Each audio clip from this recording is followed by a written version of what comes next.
Gracias por continuar junto a nosotros en la primera emisión de Informa TVX. Nos encontramos en el segmento de entrevista miércoles 24 de mayo. Como lo he anticipado, ya están conmigo Pedro Martínez, abogado y defensor de derechos humanos, y Dilio Rosales, excombatiente. Vamos a hablar un poco de la situación de los veteranos de guerra en nuestro país.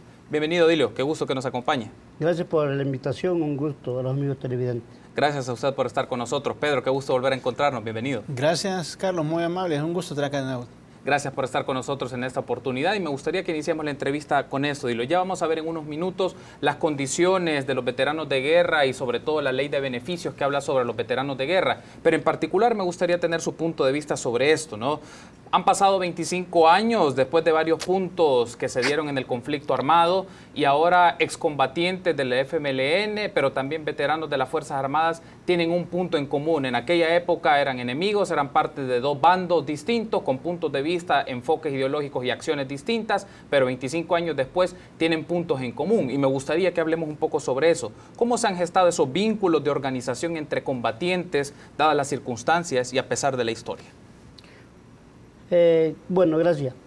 Muy bien. Entre los combatientes y veteranos de la Fuerza Armada no hay mayor problema. Hay una comunicación, hay un entendimiento. Lo que sucede es que hay algo en común, hay algo que los une, y es el abandono del ejército al nivel de la Fuerza Armada y el abandono de la dirección del FMLN a los excombatientes del FMLN. Eso nos une, los han dejado solos y no les ha quedado otro camino que caminar en recorrer, en buscar nuestros propios beneficios, ya que a nadie le interesa la condición que viva cada veterano. Entonces eso lo ha hecho unirnos, incluso ser amigos con muchos y desarrollar una idea de buscar un punto común que son los beneficios a los cuales tenemos derecho como combatientes. ¿Y usted por qué considera que ha pasado tanto tiempo, 25 años de la firma de los acuerdos de paz, y dentro de los capítulos de los acuerdos de paz había también responsabilidades del Estado con los excombatientes, tanto veteranos de la Fuerza Armada como excombatientes de la guerrilla? Pasan 25 años y no se empieza a ver con claridad acciones, programas concretos, financiamientos concretos. El marco de la ley de la que ya vamos a hablar, de la ley de beneficios, se promulga hasta el 2015, pasaron mucho tiempo. ¿Por qué considera usted que el Estado, que las instituciones, que los partidos políticos los dejaron solo por mucho tiempo? Es que a mi juicio había un compromiso, la dirección del FMLN, los firmantes de los acuerdos de paz, con la ONUSAL, con las Naciones Unidas, que no iban a haber combatientes, ni mucho menos iban a poder apoyar esfuerzos de beneficio a los combatientes. Entonces, si eso es así, bueno, entonces, ¿quién se iba a preocupar por nosotros? Nadie, solamente nosotros mismos. Puede ser por un lado, por otro lado, la dirección del FMLN se perdió, se enloqueció con los acuerdos de paz. Se dirigió a otros niveles y no a mantener una cohesión, no a mantener una organización en los combatientes. Entonces significa que solo que haya habido un compromiso bajo la mesa que nadie sabemos, es la única manera de cómo los pudieron abandonar salvajemente. Salvajemente. Porque aquí hubieron compañeros que se desmovilizaban y no sabían para dónde iban. Su familia estaba muerta. Su familia no sabía dónde estaba, si acaso estaba viva.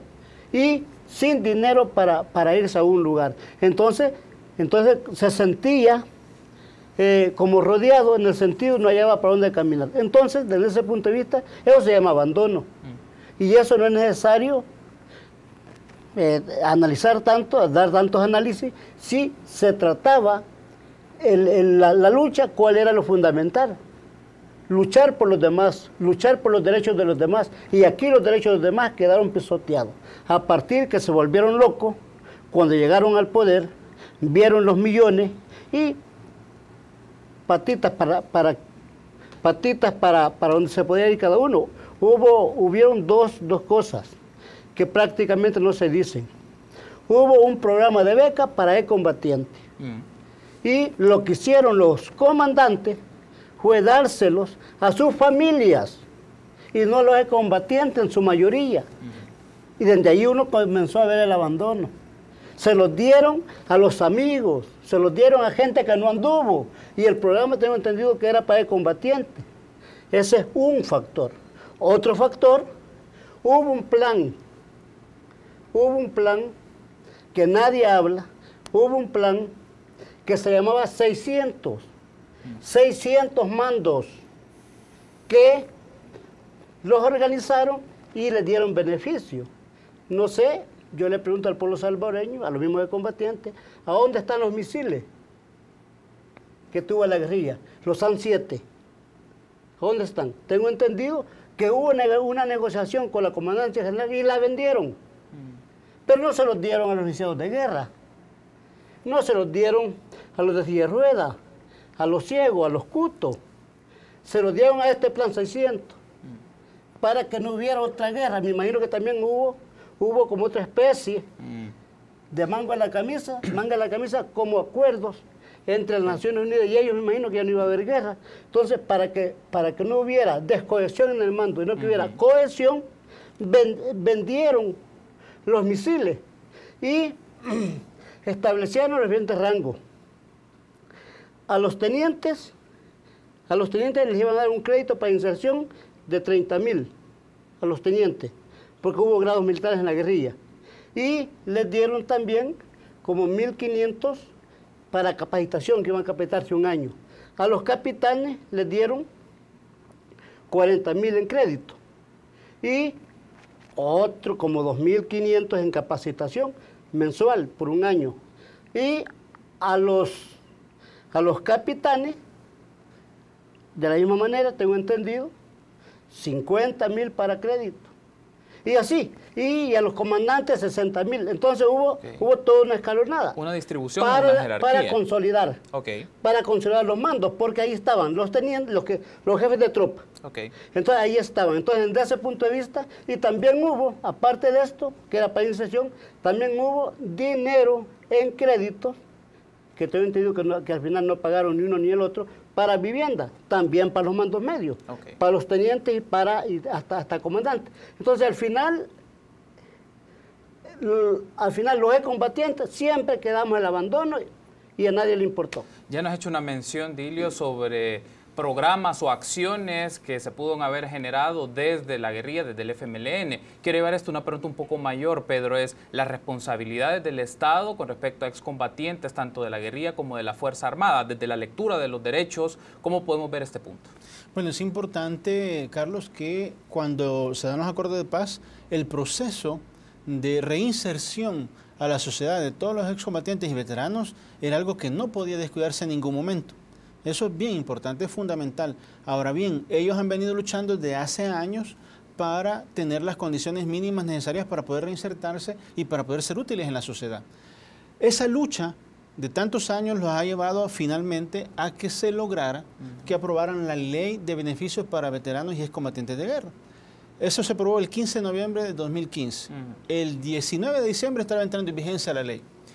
Entendemos que es un proceso que reconoce, la ley fue aprobada por 82 votos y establece beneficios para ellos. ¿Cuáles beneficios? Dice que tienen derecho a una indemnización y a una pensión. Dice que tienen derecho a educación y sus hijos, a vivienda, a créditos preferenciales, al derecho a la salud. Entonces, cuando uno empieza a analizar la ley, dice, bueno, reconoce el derecho a la salud, eso ya está reconocido en la Constitución. No es necesario que le diga una ley, pero qué bueno que una ley, además especial, reconoce todos estos derechos. Ahora bien, pregúntenle a los veteranos a dónde van a pasar consulta, al sistema público de salud. Pregúntenle a los veteranos cómo los atienden. Hay señoras que me han dicho a mí, si yo digo que soy veterana o soy excombatiente, me tratan peor. Entonces la situación realmente es complicada. La ley entró en vigencia en diciembre del 2015, se esperaba que en el presupuesto de 2016 hubiera ya un principio, ¿verdad?, para empezar a generar todos estos programas y no sucedió. Luego ellos esperaron que en el presupuesto 2017, que está ahorita en la sala de lo constitucional cuestionado por inconstitucionalidad, se aprobara y se determinara un presupuesto que empezara a darle vida a todos estos beneficios. La ley establece todos los beneficios que ya dije y además en el numeral 7 pega el atarrayazo. Y todos aquellos beneficios que vayan en pro de los veteranos. Pero en los considerandos hay dos cosas importantes. La considerando de la ley dice que es una deuda histórica. la ley reconoce que tienen una deuda histórica con todos los excombatientes y los veteranos. Y que es importante establecer los mecanismos para asegurarles una vida digna. Son compromisos serios que no se han cumplido hasta ahora y la gente está muriendo sin tener la atención debida, sin tener un programa que sepa que le va a apoyar en todos estos beneficios, vivienda, salud, educación, créditos preferenciales, son las cosas de las grandes deudas. Y hay una cosa que es interesante también aquí de analizar, Pedro, es los datos que se pueden tener en registro de cuántos excombatientes del FMLN, pero también de las Fuerzas Armadas. Creo que es importante este punto. Según datos que se han mencionado, estamos hablando de 80.610 exveteranos y excombatientes que en principio tienen que ser beneficiados directamente por este marco legal. Y la pregunta, digamos, de rigor es esto: ¿el Estado tiene las condiciones financieras, logísticas, administrativas para brindarle esta serie de beneficios que pone la ley a esta cantidad de personas? Estamos hablando de más de 80.000 personas. También hay un tema de un censo, de un registro. Ya hablaremos un poco sobre esto para tener sus apreciaciones, pero la capacidad del Estado de dar respuesta a esas demandas, porque la ley de una u otra manera genera un grado de obligatoriedad. Así es. Entonces, nosotros, por supuesto, no estamos pensando que ya en los próximos 6 meses iban a tener todos estos beneficios. No, pero si viéramos que hay un proceso con etapas claramente establecidas, con un cronograma y un presupuesto que poco a poco va respaldando estos programas, perfectamente podría generarse las condiciones para cumplir con la ley y los beneficiarios, o sea, los excombatientes y los veteranos, no estuvieran reclamando que no se está cumpliendo. Pero el problema es que no se ve nada realmente. Se dicen muchas cosas, se piden muchas cosas y no hay una respuesta. Ese es un mal recurrente en este país, que se aprueban leyes sin tener el presupuesto necesario para echarla a andar. Te digo, la Lepina sucedió, ¿verdad? Se echó a andar una parte de la ley, pero no la parte procesal, porque no tenían las condiciones para ejercerla.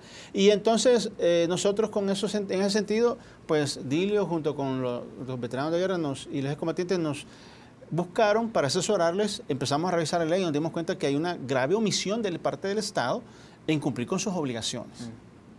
Tenemos que hacer una pausa, entonces me gustaría que en el siguiente bloque ya entremos en detalle de la aplicación de dicha ley, de una comisión donde hay representación de diversas instituciones del Estado para garantizar el cumplimiento, el tema del registro y carnetización de los excombatientes. Creo que es importante hablarlo y cuáles las reacciones hasta este momento. Permítanos una pausa. Volvemos en minutos. Gracias por continuar junto a nosotros en el espacio de entrevista de la primera emisión de Informa TVX. Este miércoles 24 de mayo estamos platicando sobre la situación de veteranos de guerra y están conmigo Pedro Martínez, abogado y defensor de derechos humanos, y también Dilio Rosales, excombatiente. Retomando un poco la idea que teníamos en el bloque anterior, Dilio, me gustaría que nos hable un poco su apreciación de la aplicación de esta ley de beneficios para excombatientes de la guerrilla y veteranos de la Fuerza Armada. Según está establecido en dicha ley, se crea una comisión administradora de beneficios, donde hay representación gubernamental y de organizaciones combatientes. Entiendo que usted participa dentro de esta comisión. ¿Nos podría dar su punto de vista? ¿Cómo está trabajando esta comisión? ¿Hay algún resultado? ¿Hay algún espacio de acuerdos? ¿O solo se creó un espacio para disminuir la presión y la demanda de las organizaciones, de los excombatientes, pero no hay nada efectivo hasta este momento? Sí, primeramente decir que cuando establecimos la mesa de negociación, cuando estaba Mauricio Funes, vimos como prioridad presentar un proyecto de ley a la Asamblea. Entonces, después de presentado, se ha aprobado. Lo que sucede es que hemos identificado los beneficiarios. Había una gran dispersión. El ejército no sabía cuántos tenía. La guerrilla no sabía cuántos tenía.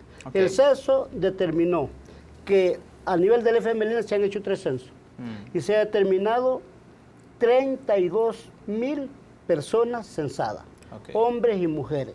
Y a nivel del ejército se han verificado, en el censo hay 73.000.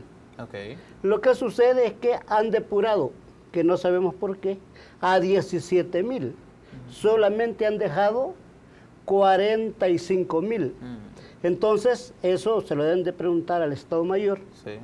Se lo deben de preguntar al gobierno por qué los han sacado esa cantidad de gente. Entonces, en la comisión administradora, para nosotros poder dar un consolidado y poder hasta presentar un presupuesto, lo que hemos hecho es, agarramos los 32.000 del FMLN y agarramos 45.000 de la Fuerza Armada y se hace el total de beneficiarios de 78.000. Esos son los beneficiarios en total. Entonces, desde ese punto de vista, y hemos planteado que se den los beneficios a la cual dice la ley. El problema está que aquí encontramos dos problemas. Uno, por un lado, se aprobó la ley, pero una ley sin recursos. Ese por un lado. Por otro lado, una ley sin voluntad política. Porque, déjeme decir, no es por nada, pero déjeme decir que desde un inicio de la ley, la Asamblea Legislativa, los diputados del FMLN no querían aprobar. Y era un punto que no querían topar. ¿Por qué no querían? Espinoso. Porque no tienen interés político, no tienen interés que los beneficiarios, que los excombatientes sean beneficiarios. Es más, algunos diputados han manifestado, incluso a mí me han dicho, que si se quiere reconocer la participación por la que nosotros fuimos parte y luchamos en la guerra, basta y sobra con un diploma que nos den. Y que nosotros luchamos por conciencia y no luchamos por dinero. ¿Y eso quién se lo dijo? Hay diputados, Damián Alegría lo ha dicho enfrente de mí, en la comisión de Hacienda lo dijo, y otros diputados más. Entonces, Damián Alegría es diputado del FMLN. Entonces, lo que sucede es que con este tipo de actitudes no va a llegar a ninguna parte, porque el problema está, somos 32,000 y ahí está el Estado, en la cual debe tener voluntad política para resolver el problema nosotros. Ahora, me gustaría que profundicemos un poco más, Pedro, sobre esta comisión, porque la comisión en su mayoría, la representación son de instituciones del Estado, en este caso del órgano ejecutivo, Ministerio de Salud y otros ministerios que tienen participación en esto.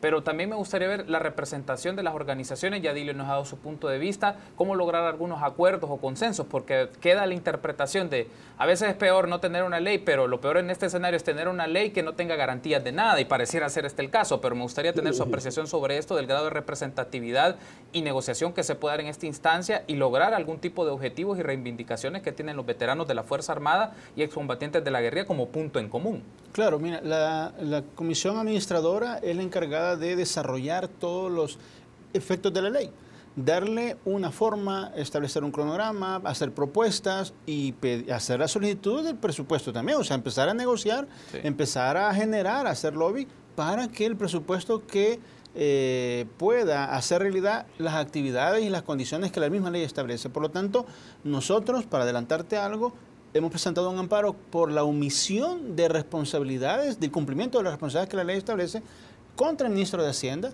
y contra la comisión administradora, por no haber realizado las obligaciones que la misma ley le establece. Un amparo por omisión, en el cual estamos diciendo a la sala que reconozca que han habido graves violaciones de derechos humanos por haber omitido sus obligaciones y que por lo tanto establezca que ellos tienen derecho a que sean resarcidos por esta omisión. Es importante decir que no es fácil un amparo de estos y creemos que es importante que generemos una jurisprudencia nueva. Está bien, como te decía anteriormente, se hacen leyes bonitas, pero al final nadie o el Estado no tiene la voluntad política, como dice Dilio, para poder resolverlo, solo es para salir. Son estas leyes tipo fachada, bonita, ¿verdad? Un lenguaje hermoso, poeta, pero a la hora de ponerlas en práctica y que la gente sienta que de verdad se le está atendiendo, nada de eso. Y hemos platicado con, te diré, la ley dice que los beneficios que esta ley establece terminan con el fallecimiento de los veteranos y excombatientes. La ley fue aprobada tardíamente, en 2015, y todas las viudas de ex veteranos y ex combatientes han quedado fuera. Las señoras se acercan a nosotros y nos dicen, mire, ¿qué hay de nosotros o nosotras? ¿Qué hay de nuestros hijos? Simplemente la ley no se acuerda de nada de ellos. Y es una deuda histórica, la misma ley reconoce con los excombatientes y con veteranos. Entonces, la comisión es la encargada de establecer cómo realizar esta ley y cómo ejecutarla, cómo hacer la realidad, todo lo que establece. Cuando la sala admita el amparo, tendrán que darle cuentas a la sala de qué es lo que han hecho para hacer realidad esta. Y cada quien se tendrá que defender, ¿verdad?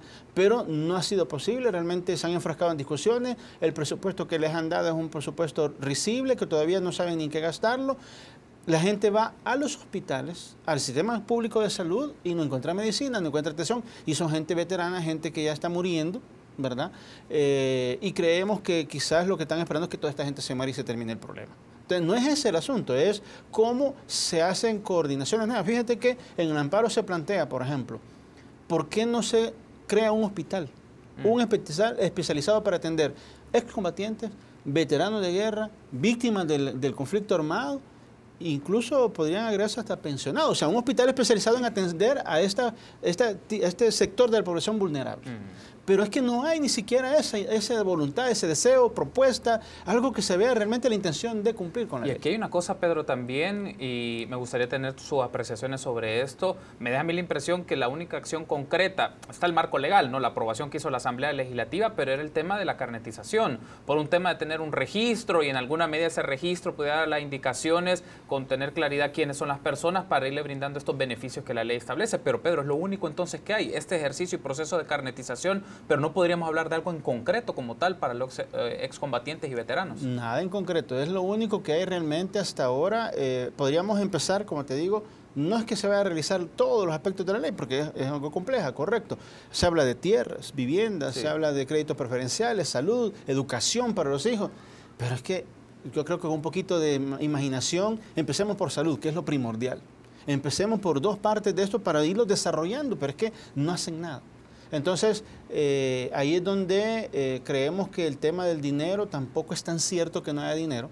Si se gastan millones en seguros privados en algunas instituciones, si se malgasta en viajes, si se malgasta en fiestas, si se malgasta... No es cierto, está mal gastado el dinero, cuando hay necesidades básicas de la población que deben ser atendidas. Cuando usted escucha, Dilio, de que no hay presupuesto, que no hay financiamiento para apoyar estas medidas de los excombatientes y está en debate el tema de sobresueldos, está en debate manejos del presupuesto de la partida discrecional de la presidencia, ¿qué piensa usted? Incapacidad. ¿Por qué? Porque mira, una cosa es saber racionar los gastos, la otra cosa es saber gastar de por gusto. Yo nomás traigo a colación que cuando andamos en la guerra decíamos que si ganamos la revolución íbamos a ser diferentes. Le íbamos a demostrar a este pueblo una buena administración. Ahora no se ganó con armas, pero la gente te dio el poder político. ¿Por qué no se demuestra? ¿Por qué debemos de estar pensando en sobresueldo? ¿Por qué debemos estar pensando en grandes salarios? Si al final a los excombatientes, que son los hijos de esta revolución, se han dejado abandonados y comiendo tierra. ¿Y a dónde queda? El problema está que el Frente se ha desligado de los principios revolucionarios. El Frente se ha ido a otro nivel. El Frente le ha gustado la vida cómoda, le ha gustado ver los millones, le ha gustado la injerencia norteamericana, que en un momento éramos antiimperialistas. Creo que ya se les olvidó. A mí no es me olvidado, porque yo soy combatiente de abajo, no de arriba. Entonces, desde ese punto de vista, creo yo que se han olvidado todo eso. Si eso se ha olvidado, significa que es correcto el abandono que tenemos. Porque, ¿cómo puede ser posible que se ande haciendo el buen vivir, que es un engaño, no es otra cosa? ¿El buen vivir de qué? Primero, si alguien quiere barrer otra casa, que barra su casa. ¿Por qué no comienzan a darle una buena atención a los excombatientes y luego demostrarle a la población a nivel nacional que son capaces de que si pueden con nosotros, pueden con los demás resolver los problemas? Pero ni una ni otra. ¿Y el buen vivir de quién? Estamos por cerrar la entrevista. Quiero aprovechar para preguntarle esto, Pedro, y esta mención que nos ha hecho Dilio. El presidente de la República, en el 25 aniversario de la firma de los acuerdos de paz, mencionó la promoción de una ley de reconciliación. ¿Cómo entra la figura de los excombatientes, la figura de los veteranos de guerra en este proceso de reconciliación? Es importante porque este país debe de iniciar desde la base. Se dejaron pasar 25 años. Yo creo que no es el tiempo para cometer los mismos errores que después de los acuerdos de paz. Debe haber un proceso de reconciliación de todos los sectores, ser tomados en cuenta, ser incluidos. Creo que eso es importante. Se está marginando a la gente, se está marginando a las víctimas. No hay realmente un programa de atención a víctimas en este país, no les interesa, no hay un programa de atención a excombatientes y veteranos, no les interesa.